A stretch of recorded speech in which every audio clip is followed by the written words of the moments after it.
Singapore పర్యటనలో 3వ రోజు పారిశ్రామికవేత్తలతో సమావేశమైన సీఎం చంద్రబాబు ఇవాళ 10కి పైగా సమావేశాల్లో పాల్గొననున్న సీఎం ఐటీ, ఎలక్ట్రానిక్స్,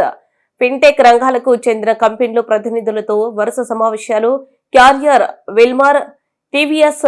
మురాట్ సంస్థల ప్రతినిధులతో చర్చలు, యూట్యూబ్ అకాడమీతో ఒప్పందం చేసుకోనున్న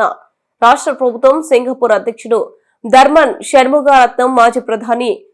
లిస్హయన్ లుంగ్ భేటీ కానున్న సీఎం, గూగుల్ క్లౌడ్ ప్రతినిధులతో సమావేశం, ఆంధ్రప్రదేశ్లో డేటా సెంటర్లు, గ్రీన్ ఎనర్జీ ఆధారిత క్లౌడ్ ఆధారిత సేవలు, డిజిటల్ ఇండియా లక్ష్యాలపై గూగుల్ క్లౌడ్ ప్రతినిధులతో ముఖ్యమంత్రి సమావేశం. మధ్యాహ్నం జూరాంగ్ పెట్రోకెమికల్ ఐలాండ్ ను సందర్శించనున్న ముఖ్యమంత్రి, మంత్రుల బృందం.